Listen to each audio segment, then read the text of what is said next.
بسم الله الرحمن الرحيم.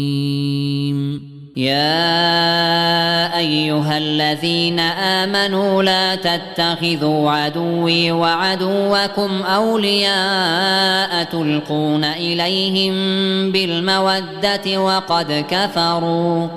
وقد كفروا بما جاءكم من الحق يخرجون الرسول وإياكم أن تؤمنوا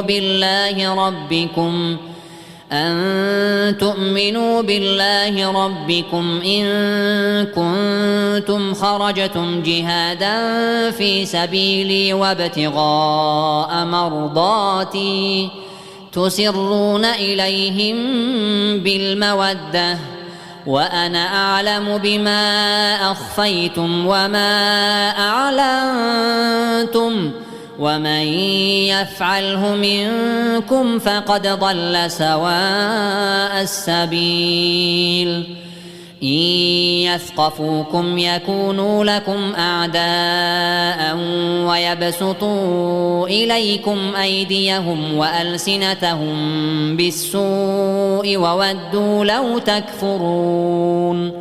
لن تنفعكم أرحامكم ولا أولادكم يوم القيامة يفصل بينكم والله بما تعملون بصير.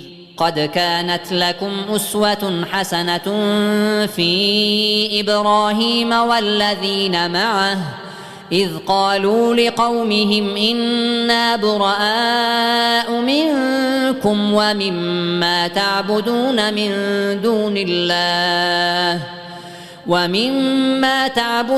من دون الله كفرنا بكم وبدا بيننا وبينكم العداوة والبغضاء أبدا حتى تؤمنوا بالله وحده إلا قول إبراهيم لأبيه لأستغفرن لك وما أملك لك من الله من شيء. ربنا عليك توكلنا وإليك أنبنا وإليك المصير.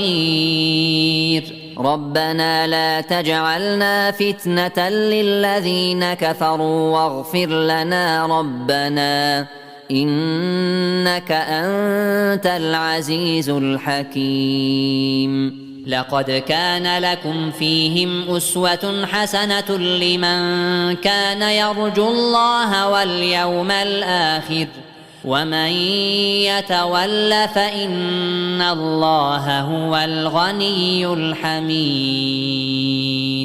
عسى الله أن يجعل بينكم وبين الذين عاديتم منهم مودة والله قدير والله غفور رحيم.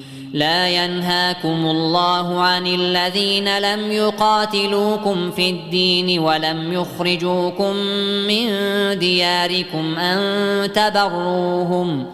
أن تبروهم وتقسطوا إليهم إن الله يحب المقسطين. إنما ينهاكم الله عن الذين قاتلوكم في الدين وأخرجوكم من دياركم وظاهروا على إخراجكم أن تولوهم ومن يتولهم فأولئك هم الظالمون.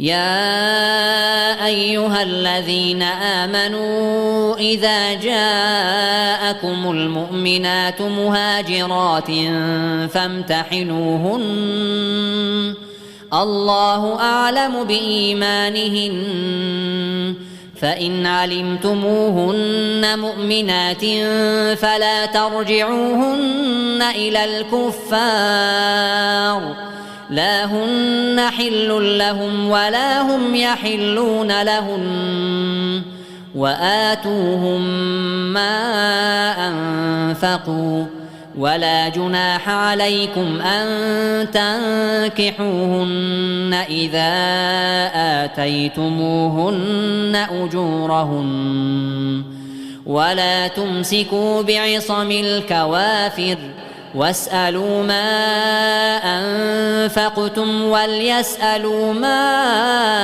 أنفقوا ذلكم حكم الله يحكم بينكم والله عليم حكيم.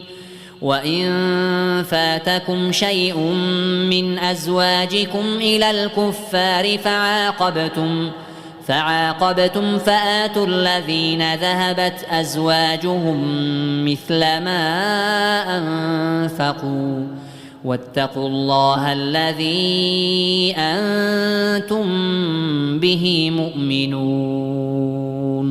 يا أيها النبي إذا جاءك المؤمنات يبايعنك على ألا يشركن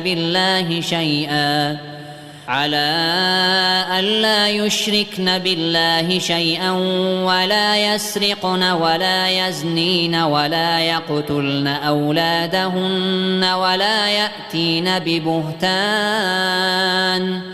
ولا يأتين ببهتان يفترينه بين أيديهن وأرجلهن ولا يعصينك في معروف فبايعهن واستغفر لهن الله إن الله غفور رحيم. يا أيها الذين آمنوا لا تتولوا قوما غضب الله عليهم قد يئسوا من الآخرة كما يئس الكفار من أصحاب القبور.